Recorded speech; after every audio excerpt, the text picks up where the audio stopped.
Hello, hello. Welcome back to another episode of Yondercraft. Before we begin the actual episode, my inventory and my ender chest are available for you guys to see. It is in the orange and blue section of the spawn center. Just right over here. And you can come and you can take my armor and tools and explore what I had in my ender chest. Back to the episode. This one is going to be a bit of a special one, because this is the very last episode of Season 1.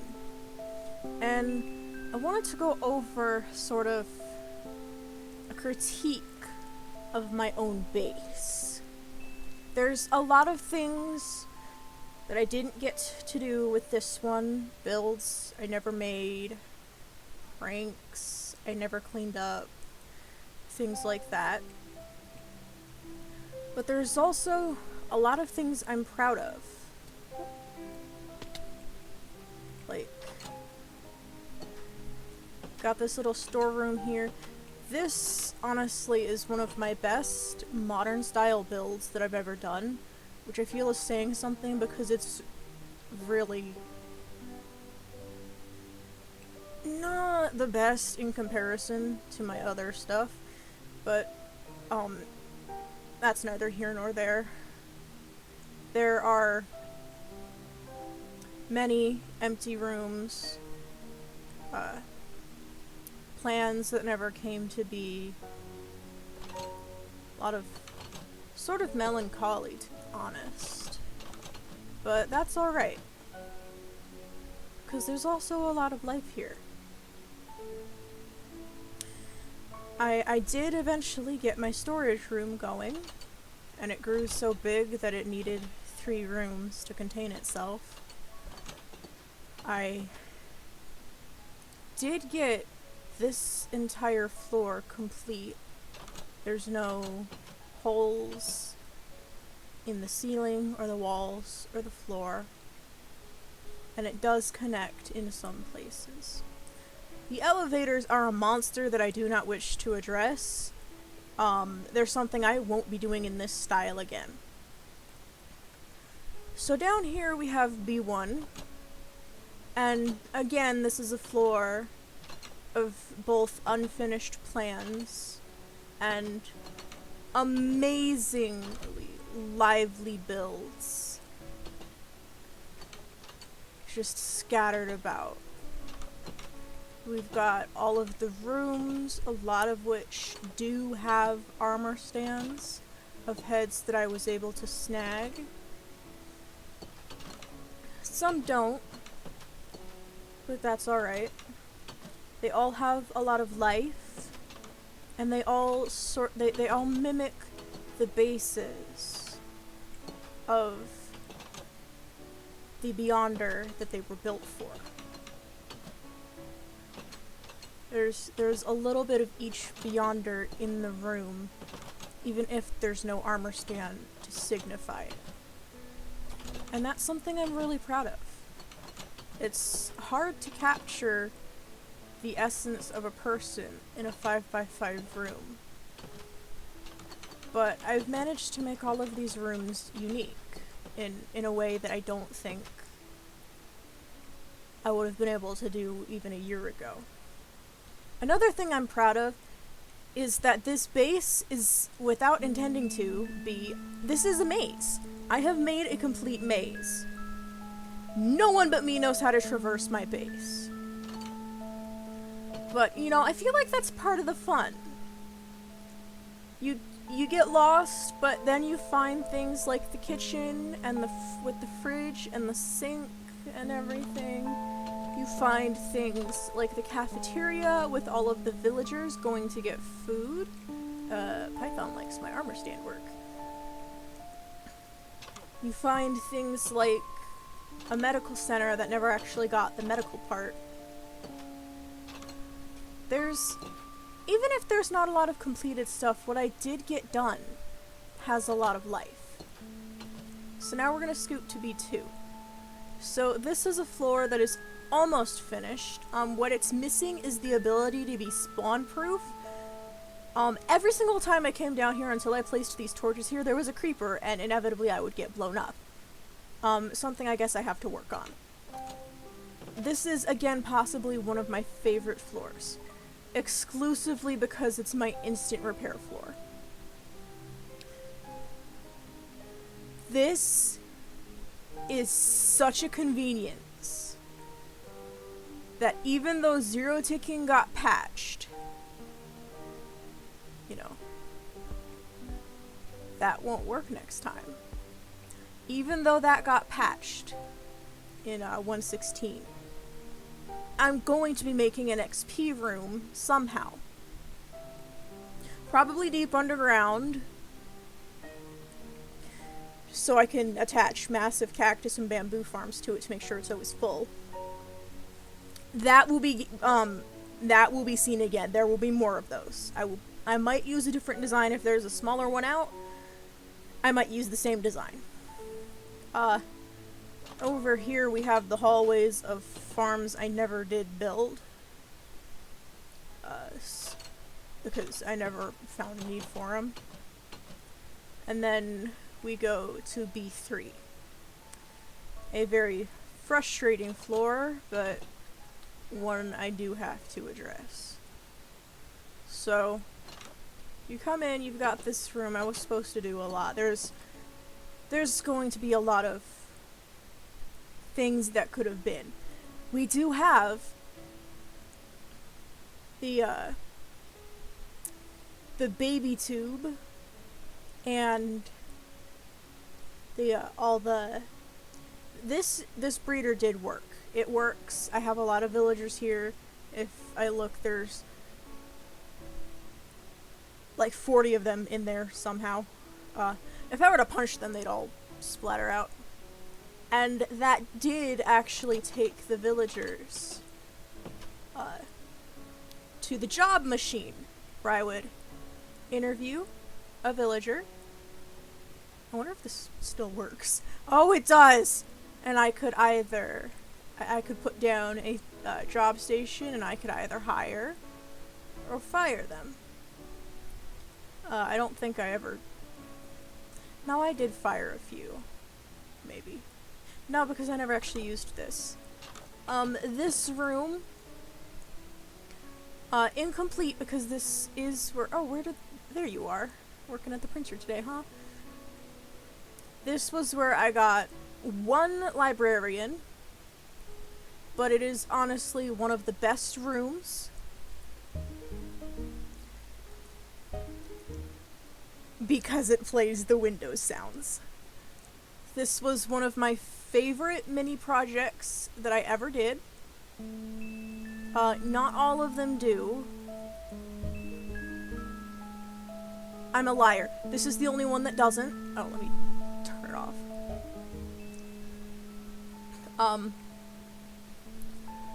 So all but one desk will play the Windows 7 or Windows XP boot up and shut down sounds. And also, this is just a cute room. We've got books on shelves, potted plants everywhere. This is a really lively room, and I love how it turned out. So, hello, Mr. Channeling for 5 emeralds. You are honestly one of the best villagers I've ever had. So then we go to this room. And this is where the, what could have been really starts to hit hard. This room is where I held all of the decorative shulkers that I would eventually use to decorate that room. And as you can see, there's some plans here. And if we continue to walk through, there's more plans. More ideas that never did see the light of day. More identical white tunnels that honestly I'm a little sick of. More incomplete thoughts. More challenges I could not rise to. More work that I was unable to put in. But that's alright. learned a lot about what I can and cannot handle this season, and a lot about how to not build a base, which we'll go over as we head down to B4, because a lot of the mistakes that I made early on caught up to me when I started doing B3. There were a few that kept catching up to me, but it really compounded into a challenge that I found insurmountable when we started B4. This carrot farm saw 3 revisions, and I think this is the 4th. I was not able to automate it. That was the plan. It didn't happen. I think I killed 4 villagers trying to get 1 in place, and that's after the 2nd renovation. That was when I renovated it to this, I believe. But there is a little silver lining to that. What I learned is that you don't build tower farms underground. You don't do that. And if you do, you give yourself space. Like, you blast out a massive area and you give yourself plenty of space, because there is no way that you want to have to snake a villager down in a boat and try and stick it in there. You don't want to do that. But I did end up with a farm that works, that is nigh lossless, and that produced a lot of carrots. And a honeycomb farm that doesn't have honeycomb, I guess. Maybe the bees are inside. I was also able to give this a nice-ish atmosphere. This isn't what a laboratory is supposed to look like. There's supposed to be shelves and fume hoods and everything, but you work with what you have, and I did not have the energy to do that. So we have this instead. There's also definitely not supposed to be plants, but I needed something to fill the space. Another farm that got hit hard by the Ruby made a lot of mistakes while building this was the potato farm.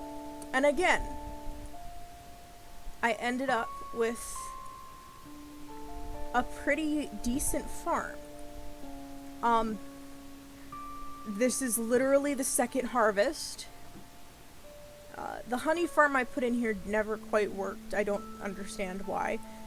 And the armor stand work that I did here is, again, pretty nice. We've got a guy laying down with arms made of levers, because if I made his arms visible, his legs would have been, like, right here, and that would have been weird. We've got potatoes in jars. We've got brewing stands. More jarred potatoes. Knives cutting some potatoes, I guess. Potato in a growing thing. You know, we've got a... Okay.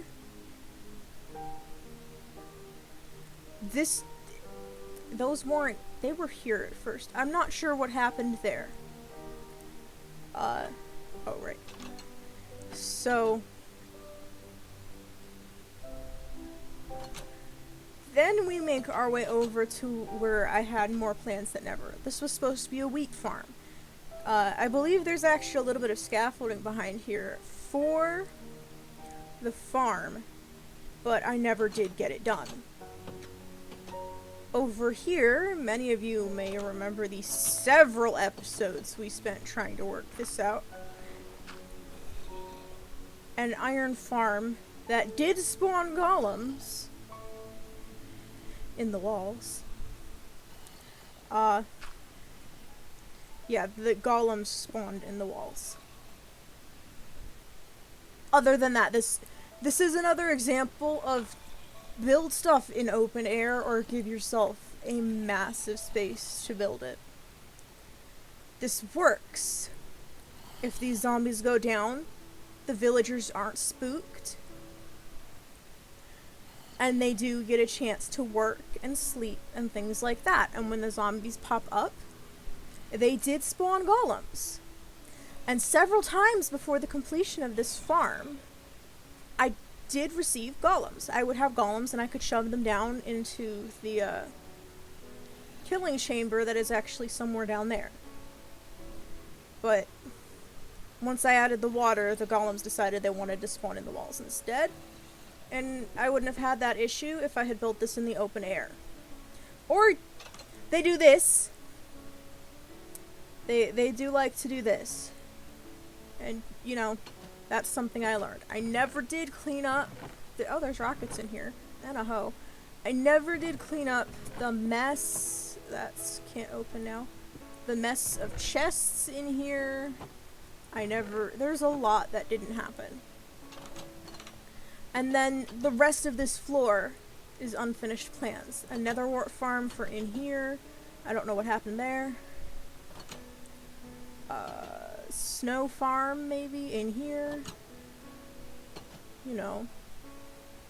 Lots of plans for the identical halls. Like wool farms. A lot of things that never came to fruition. Because I didn't understand how to I didn't understand how to prioritize.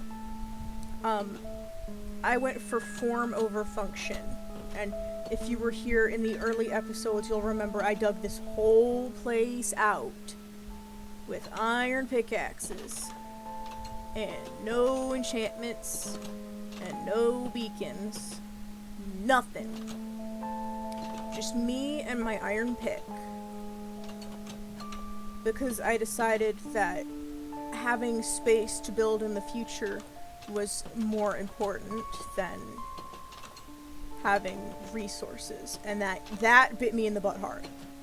That screwed me over real bad later on. This is the armor I've been using this entire season. It was gifted to me, and except when I needed my snowman champ set, this is the armor I've been using.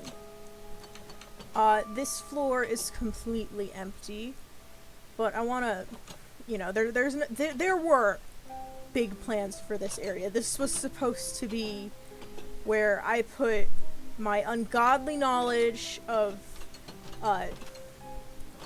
how nuclear power plants are run to use, and add things like the cooling vats, where you have a swimming pool with thorium in it because it cools the thorium off, and if you put the thorium deep enough, you can swim in it without getting deathly irradiated. But this is a floor where I didn't plan a lot. I did not plan anything besides this ring in the middle. And this is as far as I got with this room. Partially it's because I just didn't have enough concrete. But again, this is a lack of planning. This is my reactor. Reactor cores do look like this. I used an image reference. This is completely spawnable. There's no spawn proofing. Frequently, I would have zombies and skeletons come from up here down to there when I came out of the portal and try to kill me. That's something I should have planned. I should have gone, wait a minute, this is dark. I really should spawn proof this. I should light it up or put carpets. I didn't do that. That's on me. Hell, I didn't even light this whole place up. There's still rooms with torches. This is an example of my inability to plan, and you know, I should have done that. I should have gone, okay, I need to get this, and this resource, and I need to build this thing first before I dig out anything to make sure that the redstone can fit. Cough cough, building the instant XP machine. B6 is another floor that is just empty. Completely empty. Nothing got built here. Nothing got planned here. Nothing. I think I did initially have plans for this room, But they didn't happen. All I have is just, you know, more maze-like halls and infinite iron doors. Just a lot of empty space. A lot of wasted potential. A lot of things I coulda, shoulda, woulda done that I didn't do. And, you know, it's a good lesson.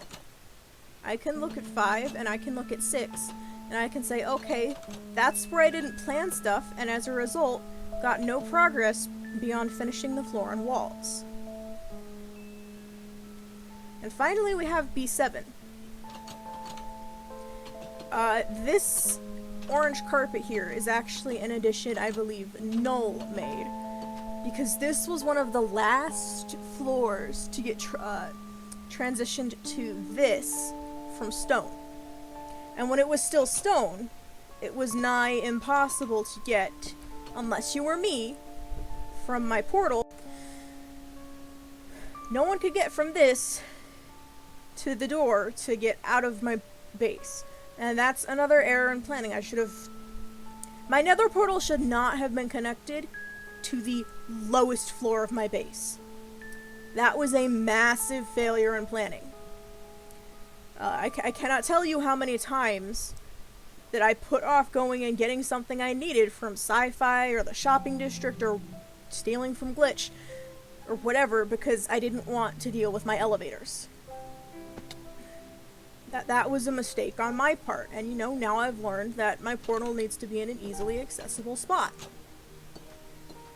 I need to not attach it to some sort of spiral horror that is my elevator system. You know, I've learned as many mistakes as I made. I did learn a lot. I learned that I need to be confident in my ability to replace tools, like a full set of tools, should I need them, before I should begin working on something like this. When I do mega projects and big digs, even if I have the patience to sit here for 4 hours for one floor, I shouldn't. I should not do that. There are tools and utilities I can take advantage of to speed that process up, to save that energy for something else. I learned that I need to prioritize. I need to go, okay, what needs to go in first before I begin to make any sort of anything pretty? What needs to come in before I can add the pretty? What do I need to build before I can decorate? That's a big thing I learned. That and planning screwed me over so much this build. Because, you know, I did have all these wonderful plans. This part is maybe a quarter of what don't fall down there, what the full base would have been. These were supposed to be terraformed with armor stand dinosaurs in them. There were supposed to be megafauna all over the base. And that didn't happen. And, you know, that's me being inexperienced at building bases with expensive materials. I didn't know how much time I would spend digging sand and buying out the gravel shops and buying out the dye shops and looking for flowers just to get this. Admittedly, it is fairly big. This goes from up there down to Y level 20. So if we just scooped on up here, we can see that it goes from 80 to 20, which is 60 levels, all of which are almost completely filled with concrete. So that is a fairly impressive amount of work. Another thing I could have done, this circle thing was a last minute addition. I wanted there to be doors to rooms, but I wasn't able to finagle that. I should have thought that out. I saw that when I drew out the map for this floor, and I didn't have the thought I could really work something in there until I was doing the exterior. And I could have done better than that. I could have done better. So, this base is quite a lot of me trying something that I know has a very high chance at not working out the way I want it to. Of doing my research and learning that it's probably not going to work out the way that I want it to. And then having the gall to go, no, I bet it'll go better for me. And that's something I shouldn't have done. So, to recap, I should not have chosen form over function. We all know I lived in a 3x3 hut on that beach with a stupid amount of chests outside of it until like it was after episode 30 that I finally moved out of my starter base because I wasn't focused on getting this to where I had a definite area I could then expand from. I built it from the outside in instead of the inside out, and that was something I should not have done. That was a mistake. I'm not going to do that next season. I used expensive materials, and to be quite honest, I used materials that were more expensive than I thought they were, and I did not have the time nor the resources to gather them properly. Concrete is a really expensive material if you don't have a converter. Believe it or not. I have probably spent hours in that little channel right there, that little canal, converting concrete. After, mining all the sand, mining all the gravel, that would be a second mining for all that concrete. I really should have built a converter, or I should have picked a different material, because sitting there AFK mining that concrete took a lot out of me. It took more out of me than it should have, and I should have been able to recognize it and go, wait, I need to change my materials, or wait, I need to do something different to make this easier. In essence, my mindset with this base was, I'll power through it. It's nothing I haven't done before, without taking into account the fact that nothing I haven't done before meant it's nothing I haven't done in creative mode, or it's nothing I haven't done with a stupid amount of help from friends and siblings, or it's nothing I haven't done before with stone bricks and cheap materials that I can get a ton of by just strip mining. And that's my fault. This base is, in essence, a series of mistakes that culminated in something I am not proud of. In something I don't think looks good. In something that is maybe, that is perhaps, that is almost, but not quite. And next season, I want to do better. I could have done a lot better in everything I did this season, and I didn't. And really, it shouldn't have been difficult for me to look at what I was doing and go, I need to do something differently, or this is going to take longer, or more energy, or is going to be out of my ability because of the way I'm doing it now, and I didn't. And with that, thank you for watching. If you're part of the morning crew, I hope you have a great day. If you're part of the evening crew, I hope your day has been great. And if you're part of the afternoon crew, well, I hope your day is going alright. I've been Ruby Robotic, and I will catch y'all in Season 2.